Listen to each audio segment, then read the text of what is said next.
oui, on parle mobilité, on parle Yes, transport, on we're parle talking voiture about autonome. mobility, Je sais pas si ça vous transportation, intéresse, j'imagine que oui, mais moi, c'est autonomous un sujet qui me cars, passionne. driverless cars, Ça va très etc. vite It's aujourd'hui very dans le exciting. secteur du Things are moving transport. so Et c'est fast de in ça the dont on va area of parler transportation, justement. and this is Comment exactly what we're aujourd'hui going to talk inventer about. ce qu'on appelle des How mobilités can we durables, invent c'est-à-dire sustainable intégrer tout ce mobility qu'on sait faire de mieux en systems innovation. On parlait which tout à l'heure des integrate all the batteries, best de innovations in charge, the world, on best in parlait class? We're talking évidemment about de EV charging, we're différentes talking technologies about numériques. digital Oui, mais comment technologies and how they faire can be matcher used. How can they be avec nos used? enjeux How can environnementaux they qui, on le match sait tous, the aujourd'hui environmental sont challenges that critiques. we are Alors, facing? j'ai le Because, of course, plaisir, we know pour that all parler de this is ces critical. mobilités durables, Now, talking d'accueillir about trois sustainable invités mobility, que I'm je vais going appeler tout de to suite. welcome three Nadège guests. Faul, qui est Nadège chef de Faul, projet she's recherche et a innovation project chez manager for Vedecom. research and Bienvenue innovation à at vous. Vidcom. À vos Welcome. côtés, on accueille Then aussi we Côme Berbain. have Vous êtes Côme Berbain. à la RATP. Vous êtes He works at directeur d'innovation à la RATP, the French Et puis, Eléonore Transit Lesquins. Authority, and Eléonore Lesquins, I hope I've pronounced your name right, Lesquins, I'm sorry, and Eléonore Lesquins, in charge of the mobility program of the CEA. So thank you for being here. We're talking about driverless cars, of course. Well, this is what you think about when you think new mobility, right? And I've tried that in Singapore a few years back. It's not new, but it's really something that is gaining momentum, really, nowadays. And the question now will be to see how we can look into what's happening today in terms of driverless vehicles, but not only, because we know that we have to take into account environmental standards, we have to factor in sustainability. I mean, you know, we have to do things right. And Nadège Faul, thank you again for being here. You work at Vidcom today, and can you tell us what Vidcom is? Vidcom is an institute for energy transition.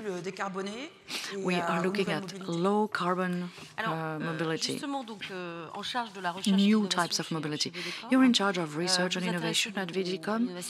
You look at innovation in the area of mobility in particular. So now, before we start innovating and before we get into research as such, you need to coordinate all the stakeholders, especially in the cities and in the local territories and communities. Well, yes, Vidcom is at the heart of an ecosystem of industrial partners. We work with transportation operators, service companies, and academic and scientific partners. And this is really important because it's a systemic process that we need to get into. When you talk about driverless vehicles, we have to rely on technology in terms of the physical digital infrastructures, connectivity, but we also have to think about the usage of these things, because once you've said that mobility must be inclusive and shared and respectful of the environment, well, you need to write that down and you need to express very specifically what services it is that you're talking about. So, and the last element is acceptance, individual acceptance. I myself, as a person, am I willing to be on board these vehicles? Am I willing to share the road with these vehicles when I'm on board my own vehicle? And there's also social acceptance with the finding of a new balance between individual benefits and collective social benefits, which is not actually the sum of all individual benefits, maybe. So this is something that we cannot just work on our own. The whole ecosystem has to agree on that and has to talk about that. This is why it's so interesting for us, and this is why it's interesting to be here in Paris-Saclay, because this is where all the stakeholders are represented, and this is where we can look back on all of the mobility research projects with the users of the Plateau de Saclay, and the local authorities have been working on that. So I think that this is probably a place where we can push this a little bit further than in other places. Yes, so there's research, there's innovation. So you have the SAM project that you're working on. What can you tell us about this? SAM project is a national experiment project that stems from the driverless vehicle project. It brings together 18 partners, both industries and academics, and we have about 15 experiments rolled out in a certain number of territories. We have usage cases for individual vehicles, usage cases for shared vehicles, and we're now also starting to look at usage cases for urban deliveries. And the ambition of SAM is to be more than the sum of 15 experiments. We just want to have a real community to create knowledge in terms of methodology, in terms of futurology. How are we going to roll out future mobility on the territories, in the country at large? How can we work on individual experience?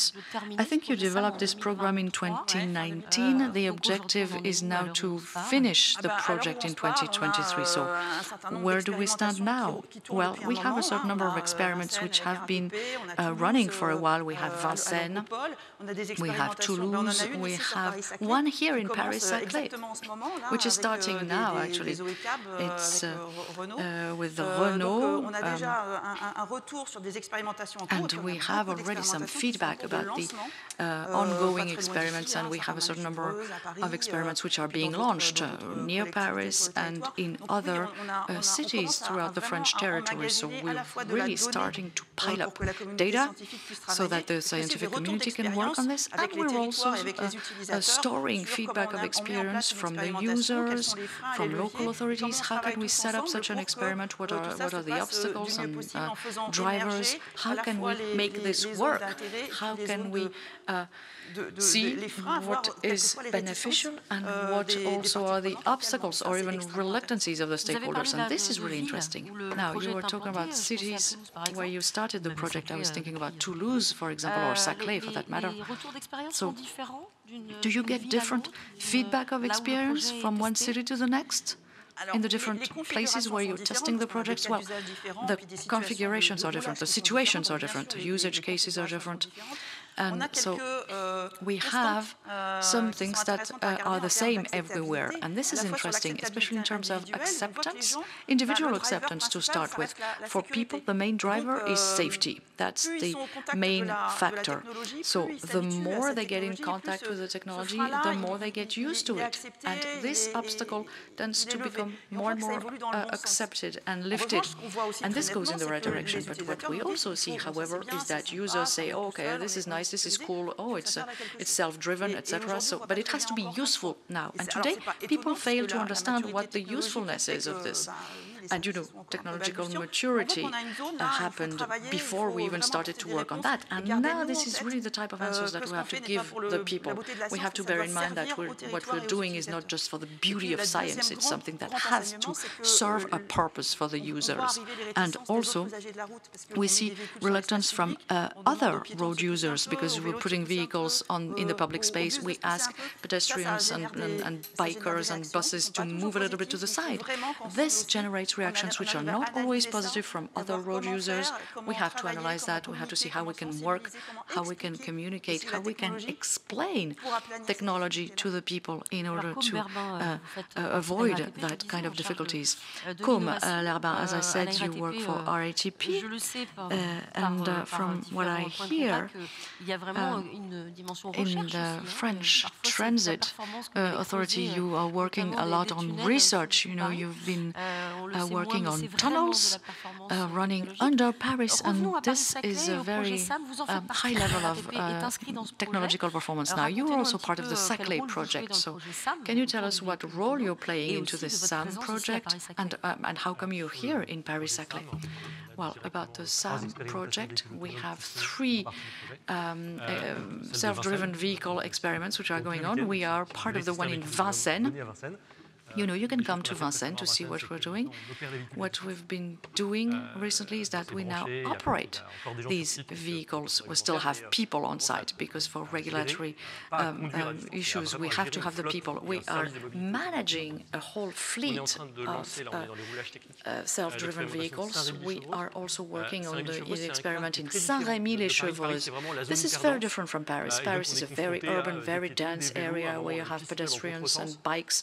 At some point, points you have bicycle lanes that go the opposite way from cars. So, but the thing is that inside Paris, nobody drives very fast because you can't, just because you can't, and also because there are rules.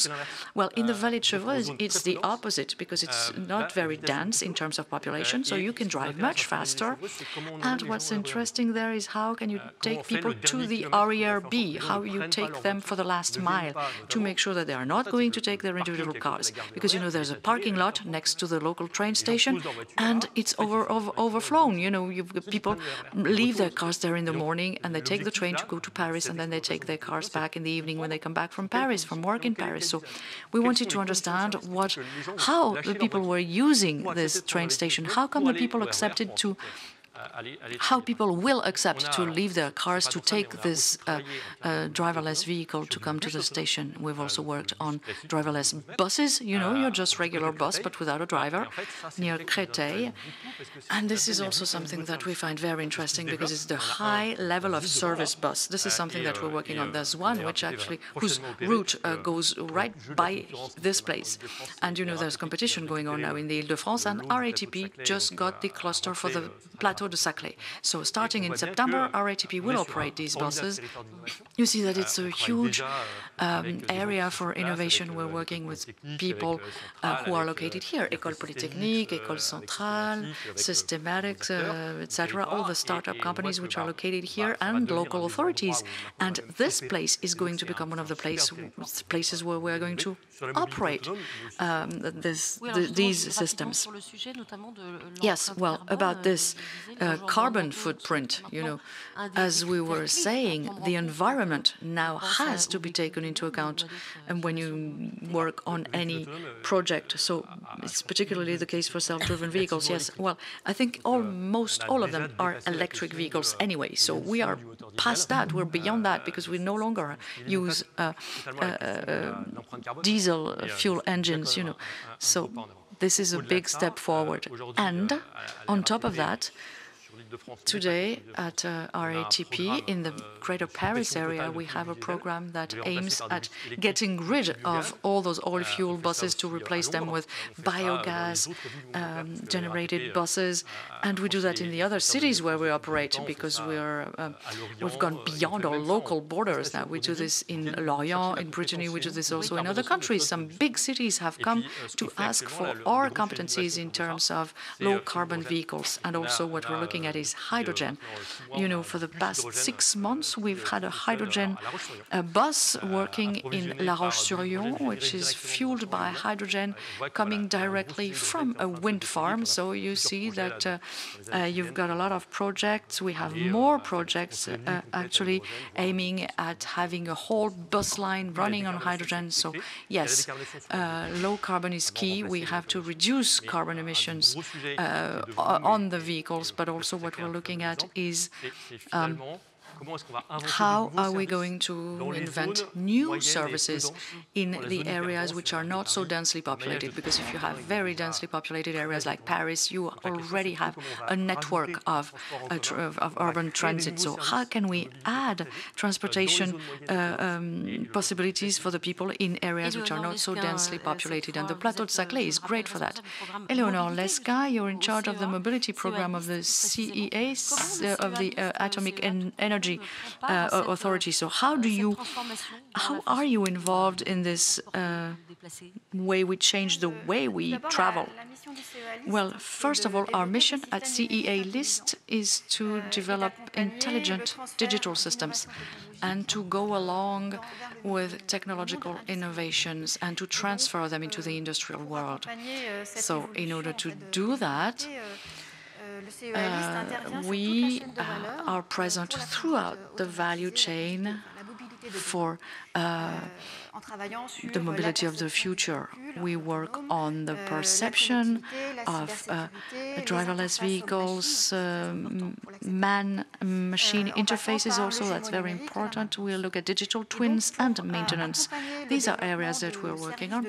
And in order to support the development of new mobility services, whether we're looking at the deployment of electric vehicles, for example, the deployment of new mobility services, we have worked on predictive models which are based on artificial intelligence and which use real-time data coming from the vehicle itself and also from embedded sensors embedded in the vehicle and also from your smartphone if you're on that vehicle. So these predictive models can help us develop new mobility services. Like, for example, you could have eco-driving advice or smart charging advice that would pop up on your cell phone. We could also work on predictive maintenance in order to anticipate the wear and tear of components, because we could anticipate the data coming from the devices on board the vehicle.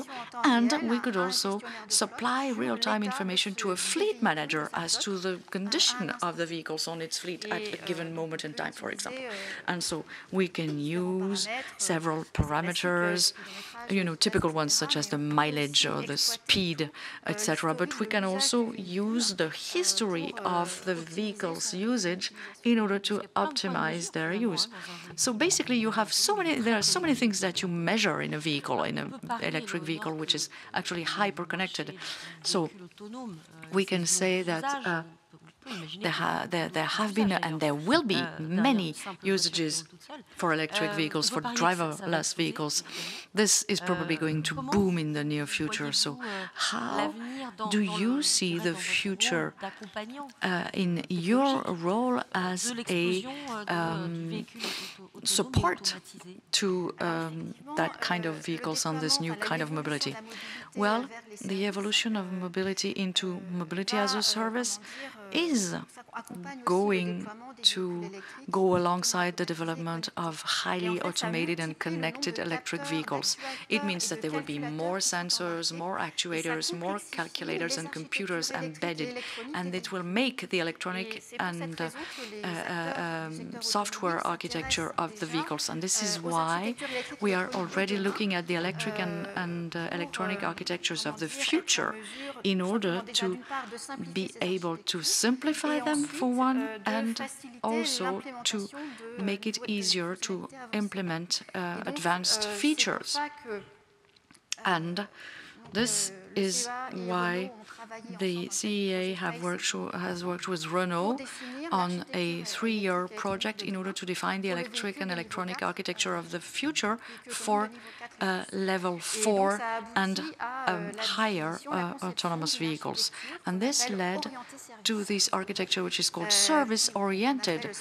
It's called centralized and zone-based architecture, and there are several advantages to this. The first is that it's an architecture which has these computers everywhere in the car, and so on one same calculator or computer you can handle several features which have a high level of criticality. So you can handle features which are related to safety, and you can also handle features which are related to comfort, like air conditioning, for example, temperature in the cockpit. And the second benefit of this new architecture is that you can put all the computers together, and this means that you're going to reduce the number of embedded computers and to reduce basically the weight of all those computers, which will improve the range of the vehicles and to have fewer recharges. And, well, we've looked at the future services and usages already. Let's now look at the impact on the environment, because there's no magic there. You know, an electric, connected, over-connected vehicle has some carbon footprint already. And how are you going to work on that? Well, in order to address these environmental challenges, we're working on several directions. First of all, as I said, we want to support the development of new mobility services on the basis of AI models. We also want to improve the range of motion of electric vehicles, to have more time between recharges, and to also increase the lifetime of the batteries. And also we're working on optimizing the computing resource allocation and the neural networks on which artificial intelligence works. We try to work on that to ensure that they would use up less energy while they are running inside a vehicle. So this will also lead us to increase the lifetime of the components. So the challenge here is that each component, whether physical or virtual components, because you were talking about digital twins, must be streamlined, rationalized as much as possible in the way it is used. And this leads us back to the batteries that we were talking about before. We're going to open the way for batteries that can actually do stationary storage, even when the batteries are dormant. So this is very interesting. Well, unfortunately, this was too short. Thank you very much. It's time to end this discussion. We were very pleased to have you on board. Thank you very much. Thank you for your support. Thank you for coming. Many thanks for the three of you. You can go backstage, have a glass of water or coffee, and I'm going to go back to the center of stage because, as you know, Paris-Saclay Spring is about 100 startups, a lot of innovation which are presented in the hallway in Paris-Saclay. I've walked through there a few minutes ago. It's really interesting, a lot of exciting things, and you should go and visit the booth. And I'm with Alexandre. Absolutely, Marion, and as you just said, Paris Spring is also a startup village. You can see it, you can hear it, and I am currently with the local authorities agglomeration booth here. You are my dear head of innovation for this agglomeration. Just explain.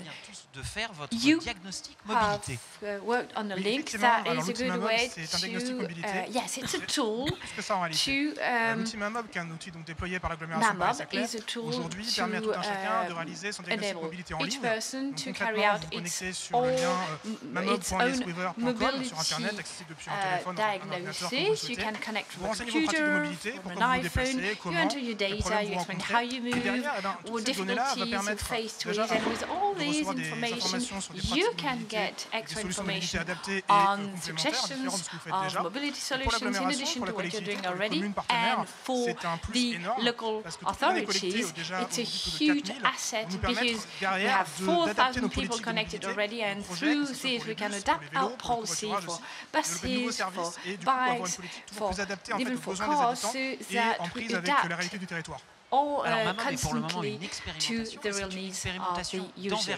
So this is an experiment because it covers the whole area, the whole agglomeration. Yes, it's an experiment, but we are on something that is operational. We started in 2020 on an area, Courtabas.